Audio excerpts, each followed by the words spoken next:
kau bisa lupakan soal keuntungan peradaban. Lagi pula, hubungan ekonomi dengan asing sudah tidak dibutuhkan lagi dan kini tiap negara akan bekerja untuk dirinya sendiri. Tapi itu berarti jika sebelumnya tidak ada industri berat di negaramu, seperti pembuatan kendaraan contohnya, kini kau tidak akan bisa mendapatkan mobil baru dan yang bisa kau harapkan hanyalah sepeda jelek itu saja. Dan aku tidak bilang bahwa semua media sosial akan menghilang, tapi kini kau hanya bisa berbincang secara pribadi dengan teman jauh di dalam hutan. Juga dengan radio yang disetel dengan sangat keras. Dan sekarang, bahkan jika ingin potong rambut, gaya rambutmu itu harus mendapat persetujuan dari pemerintah setempat. Dan hanya ada sedikit gaya rambut yang disetujui oleh pemerintah. Tapi yang lebih menakutkan adalah, kini semua negara saling curiga. Mereka bisa menjadi potensi ancaman. Jadi, sekarang hampir semua sumber daya diinvestasikan untuk pengembangan militer. Dan sayangnya suatu hari nanti, seseorang akan lepas kendali dan menekan tombol merah itu. Selamat ya Arnold, kau baru saja menjadi sukarelawan untuk tes kulit anti peluru. Wow, kau masih hidup, Superman? Jadi, tes ini berhasil. Hei Arnie, orang-orang ini tampaknya cukup senang dengan hasilnya, tapi mereka ingin meningkatkan percobaannya. Peluncur granat menembakkan granat dari larasnya dengan kecepatan 120 meter per detik dan bisa menembus baju besi baja setebal 50 cm. Sekarang kita membutuhkan sesuatu yang lebih serius. Misalnya, kulit yang terbuat dari fluorin. Ini adalah bahan terkuat yang dikenal dalam ilmu pengetahuan, sebuah allotrope karbon. Dan bahan ini 200 kali lebih kuat dari baja terkuat. Selamat ya Arnie, kulitmu yang penuh dengan minyak bisa menahan granat yang didorong oleh roket. Yang tentu saja tidak ada jaminan soal otakmu. Gelombang kejut mengubahnya menjadi jelly yang bergoyang-goyang. Tapi untungnya, kau berada di laboratorium yang sangat rahasia. Itu benar Arnold, saat yang tepat untuk kabur. Lagi pula sekarang senjata otomatis tidak bisa melukaimu. Bahkan kau tidak bisa dicekik. Dan bahkan tertabrak mobil pun tidak akan menyakitimu. Tapi kekuatanmu Arnie, si pengecut kecil, tidak berubah sedikit pun. Tapi sebaliknya, seperti yang terlihat, sekarang kau memiliki mental baja. Tapi masalahnya Arnold, sekarang kau harus sembunyi selamanya. Agar tidak ada yang tahu bahwa kau punya kulit super. Tunggu, apa? Aku mengerti Arnie, kau akan melakukan apa saja agar disukai. Ya, terserah saja.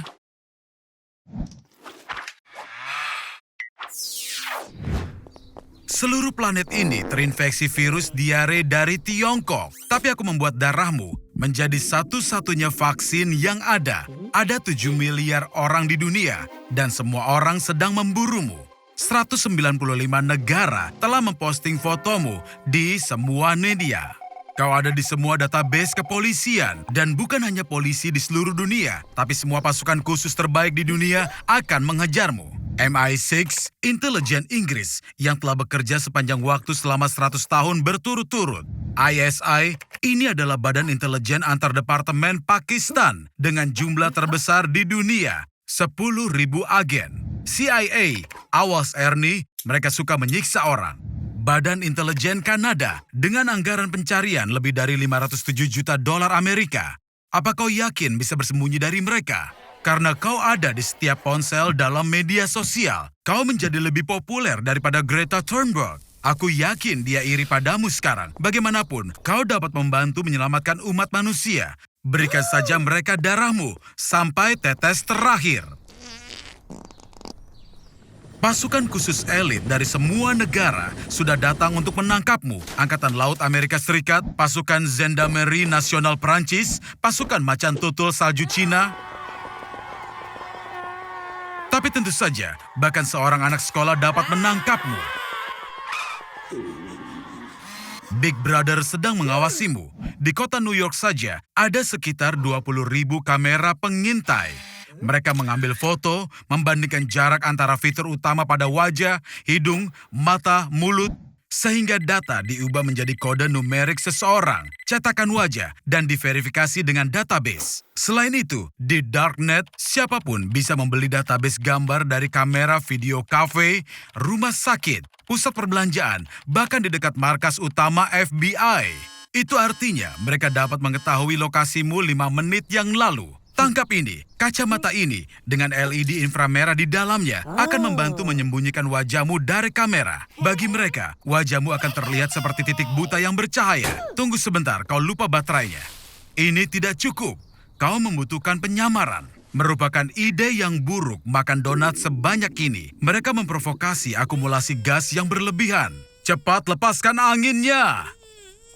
Kau terlihat bagus, tapi anjing pelacak akan menemukanmu dengan bau asam butirat, yaitu komponen aroma keringatmu. Tidak akan membantu bahwa hanya 1 gram keringat saja sudah cukup bagi anjing untuk mencium aromamu di atap gedung 10 lantai itu. Atau pada kedalaman 15 kaki di bawah tanah tertutup beton. Di Amerika Serikat saja, ada hampir 7 juta drone. Berhenti melambaikan tangan dan ambil senjata khusus ini untuk melawan drone. Pistol ini menembakkan aliran besar emisi elektromagnetik, jadi kau tidak perlu membidik. Aliran interferensi cukup untuk menutupi drone, dan kemudian akan kehilangan kontak dengan pangkalannya dan kehilangan kendali. Apa-apaan kau ini? Masuklah di kerumunan. Dasar kau bodoh.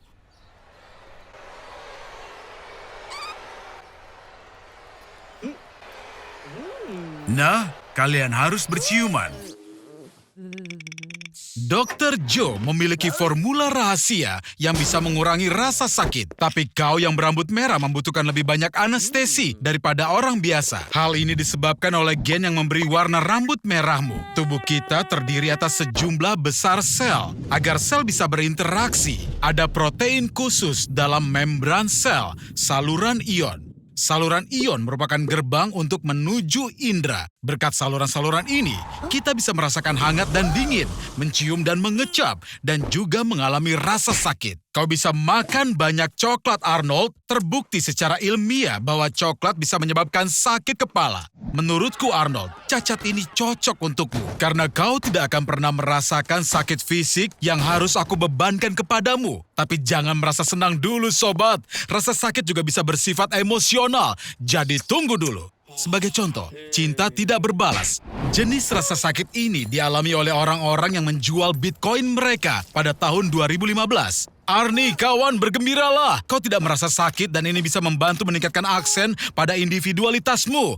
Misalnya, kau itu bisa memasukkan berlian ke dahimu. Seperti rapper terkenal Lil Uzi Vert. Ada sebagian orang di dunia ini yang tidak merasakan sakit sama sekali. Ini adalah konsekuensi dari cacat pada gen SCN9A. Orang-orang yang seperti ini bisa membedakan dingin dan panas. Mereka merasakan sentuhan, tapi sinyal rasa sakit tidak masuk.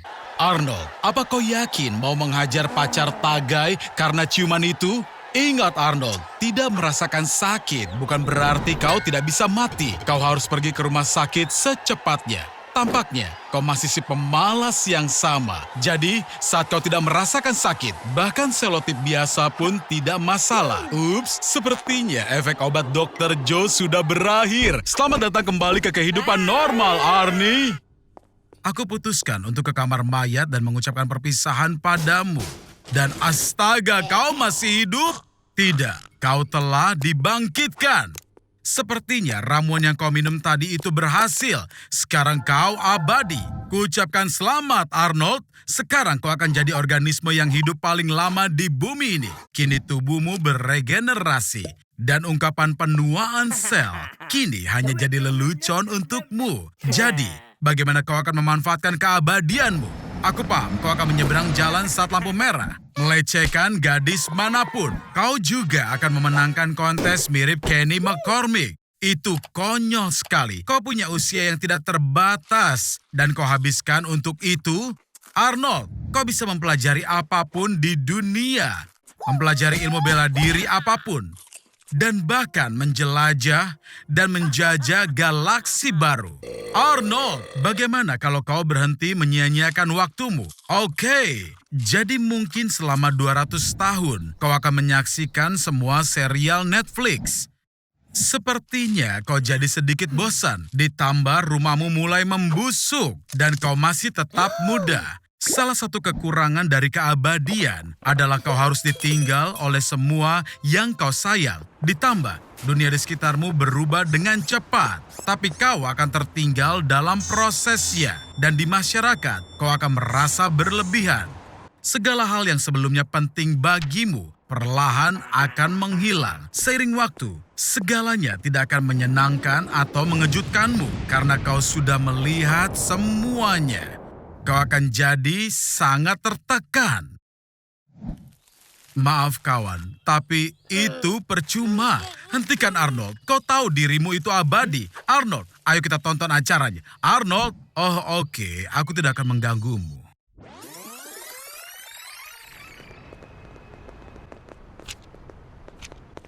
Hei, apa kalian ingin coba membuat seseorang jadi abadi? Wow, siapa ini? Aku rasa orang ini tidak tahu apa itu kesepian. Sepertinya kita menemukan orang yang kalian cari. Aku tidak sabar untuk cari tahu bagaimana kalian akan membuat dia abadi. Mencangkok DNA Voorhees kepada pria tampan itu adalah ide yang bagus. Dari sudut pandang biologi, kau bisa membuat seseorang abadi. Untuk mencapai ini, kau hanya perlu menghilangkan kecenderungan penuaan dan menderita sakit dari DNA. Tapi hari ini, Snot dan Gob mencoba mencari tahu bagaimana cara membunuh sesuatu yang abadi. Percobaan pertama adalah teleportasi. Untuk memindahkan objek dari titik A ke titik B, kau harus memindahkan seluruh atom dan hubungan syaraf tepat sama seperti aslinya. Setelah itu, objek aslinya harus dihancurkan dan tersisa hanya salinan sempurnanya. Karena itu, secara teori, teleportasi membunuh objek fana dan abadi. Aku mengharapkan hasil yang sedikit berbeda, tapi masih terlalu dini untuk menyerah. Di sini kita punya cairan alkali yang bisa melarutkan makhluk hidup manapun. Sayang sekali para alien tidak menonton Breaking Bad, karena jika menonton, mereka pasti tahu alkali bisa melarutkan bak mandi lebih cepat dibanding tubuh manusia. Aku rasa percobaan berikutnya pasti akan membunuhmu, pria tampan, dimulai dengan menghancurkan otakmu. Tidak ada makhluk di planet ini yang bisa menahan hal seperti ini lebih dari sehari.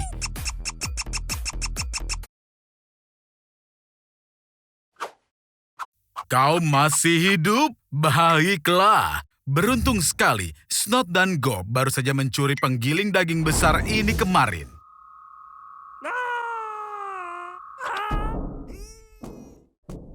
Kita tunggu apa lagi? Penggiling dagingnya tidak akan menyala sendiri.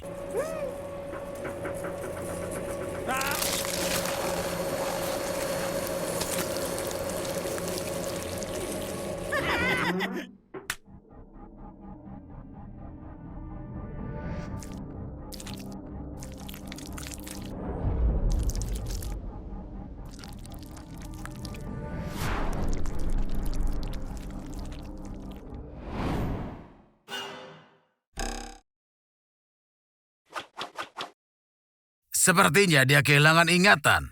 Lebih tepatnya, semua hubungan syarafnya telah hancur dan pikirannya jadi semurni kain putih. Pada satu sisi, kita sudah membunuhnya. Lalu, kita harus bagaimana sekarang? Entahlah, tapi ini pasti akan menarik. Tunggu dulu, kenapa kalian ingin membunuh makhluk abadi? Kalian ingin menyingkirkanku dan mengambil alih acaraku, kan? Sial, dia tahu diet kita, waktunya untuk kabur.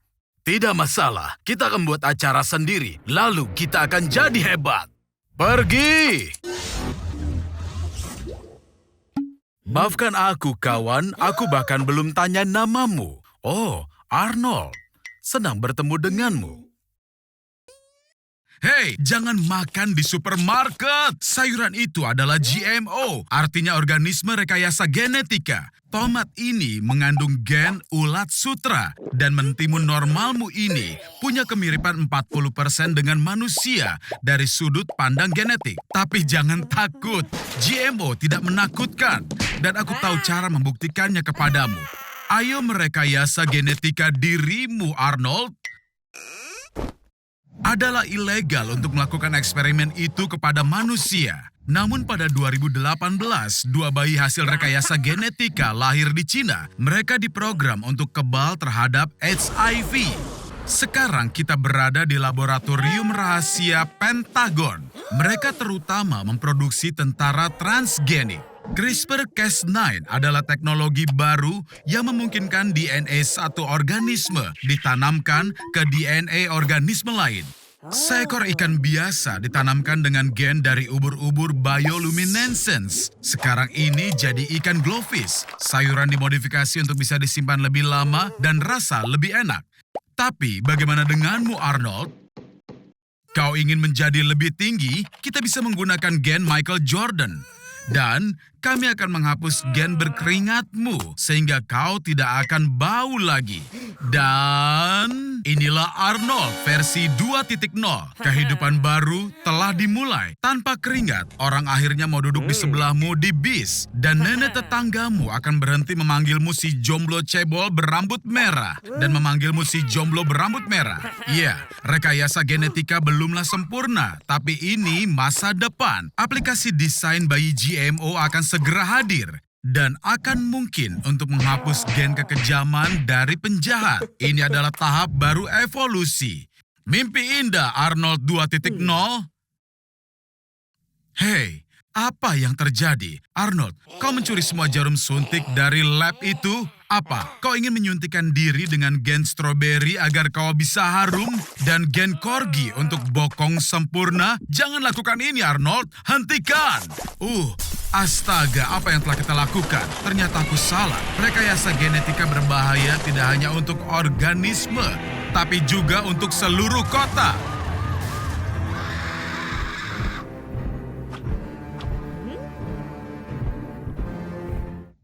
Jangan khawatir, Arnold. Mereka akan melepaskanmu jika kamu menjawab dengan benar. Jadi, coba tebak gambar apa ini? Salah! Dan yang satu ini?